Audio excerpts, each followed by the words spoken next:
For weeks, the thought gnawed at me. In the heat of battle, amid the thunder of bolt of fire and the roar of flamers, a whisper curled around my soul, a hunger to hurt my own kind. I told myself it was a dream, a fleeting shadow in my mind, but it festered. The urge, the fire in my veins, every prayer, every hymn, only stoked the embers of something I did not understand. It wasn't a dream. I watched my own hand take my blade and carve through sacred armor into the back of Sister Solace. I felt the warmth of her blood on my gauntlet. I screamed. I begged them to stop the demon, to cut it from me, to burn it, to purge it before it was too late. Sisters, do to me what must be done. Now the fire is gone.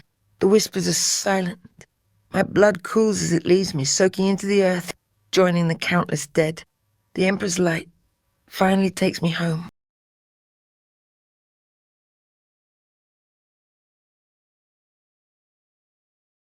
All of White Flag's videos, at their core, are really about taking inspiration from the world around us, whether that's history, art, or pop culture, and channeling it into the imaginary universes we love to explore through our miniatures, our kitbashing, and our painting. Today's project is probably the clearest example for me of that philosophy. This kitbash pulls from Trench Crusade, Warhammer 40k's Adepta Sororitas, and even traditional Japanese craftsmanship. If you've been following my portraits on Patreon, you might even spot a few influences from the artists we've covered there as well. This is a war machine stitched together from different worlds and artistic traditions, and the result is something that feels like it could march straight out of a grim, dark, holy war. But I'm getting ahead of myself. Let's start with Trench Crusade. If you haven't heard of it, it's a diesel punk vision of eternal war where fanatical soldiers wage a never-ending holy campaign across mud-choked trenches and ruined no man's lands. Think of it as the brutality of World War I smashed together with medieval religious warfare where faith isn't just a belief, it's a weapon. Then we have Warhammer 40k's Adepta Sororitas, the Sisters of Battle. In 40k, the Sisters are a militant arm of the Imperium's faith, clad in ceramite and armed with flame and fury. Their entire existence is dedicated to purging heresy with unshakable zeal. They share a lot with Trench Crusade in terms of aesthetic and ideology, the religious symbolism, the larger-than-life devotion, and the belief that war itself is an act of worship. And that's where this particular unit, the Perpetual Procession of Penitence, comes in. In Warhammer terms, they're an Adepta Sororitas force, driven by an even more terrifying level of zealotry than usual, hunting down the very embodiment of evil itself. And in Trench Crusade, they are part of New Antioch, a theocratic war state where every battle is a crusade. New Antioch soldiers don't just fight, they march in a ceaseless holy procession, turning the battlefield into a trial of faith. Their doctrine holds that war itself is an act of devotion, and that those who waver in righteousness must be made into divine warnings for others. Now let's get to the actual model. This vehicle, as I mentioned, is called the Crucifactor, named in the same style as other Adepta Sororitas vehicles like the Immolator and the Exorcist. The Crucifactor is built from two Adepta Sororitas Rhino transports, fused back to back to create one long, armored war machine. At one end, you have its most striking feature, a massive concrete crucifix, inspired by Trench Crusade's antenna-like crucifix structures. But this isn't just a radio mast or a transmission tower. It's an execution site.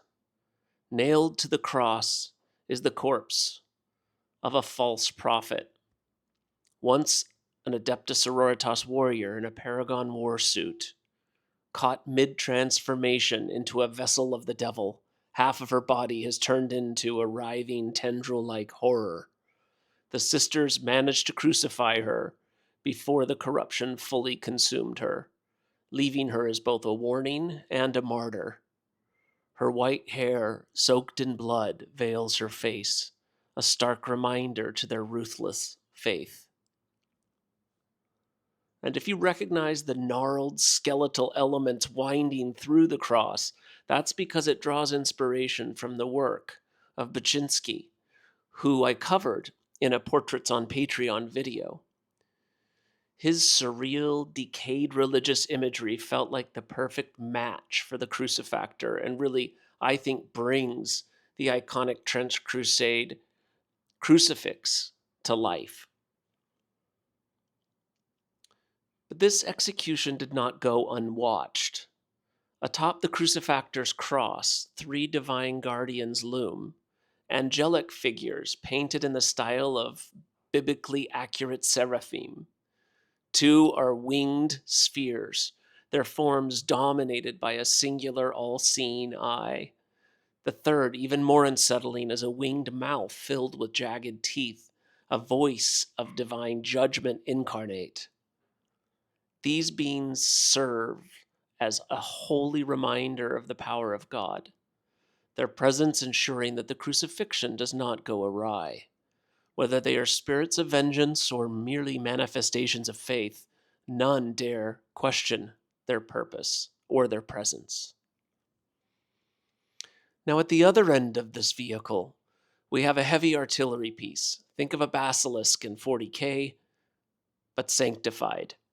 This gun is housed inside a Gothic mausoleum, its barrel emerging through the entrance like a relic of divine wrath. And if this structure reminds you of something, it should. It's both a nod to the Sisters of Battle tanks that we see, as well as drawing inspiration directly from the church-like war machines of Kintsugi, another artist I've featured on my Portraits on Patreon series. Now let's dive into the detail a bit more and talk about the painting approach. The crucifactor isn't just built from the wreckage of war. It's been destroyed and reforged over and over in the crucible of battle.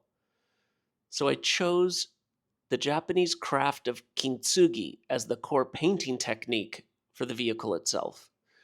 Kintsugi is a traditional Japanese art form that repairs broken pottery with gold, emphasizing the beauty of imperfection and resilience. On this model, deep gouges were carved into the armor, splitting it into jagged fragments. These were then filled with rich gold paint, mimicking Kintsugi's signature aesthetic. And the result was a vehicle that has literally been shattered and rebuilt by the hand of God. Functionally, the crucifactor isn't just a war machine, it's a monument. This massive, lumbering behemoth brings up the rear of an advancing Adepta Sororitas Trench Crusade army as fresh troops march past it on the way to their front-line battles. They are forced to confront its grim message. This is the fate that awaits you should your faith falter. And from a tactical perspective, its long, tracked body also allows it to move smoothly over the scarred, trench-laden battlefields where these sisters wage war. And it never stops. The crucifactor is part of a perpetual procession of penitence launched from New Antioch itself, a ceaseless march that ends only when their holy mission is complete. In the end, this project is about more than just a kit bash. It's about what happens when different ideas collide. Trench Crusade, Adepta Sororitas, Baczynski, Kintsugi, each of these influences shape the crucifactor into something unique, a testament to the power of faith, the terror of fanaticism, and the beauty found in destruction and resurrection. For the soldiers of New Antioch, war is worship. Their march is unceasing. Their devotion is absolute. And the crucifactor, it is both their altar and their warning. For the emperor, for the faith, for the eternal crusade. Thanks for watching.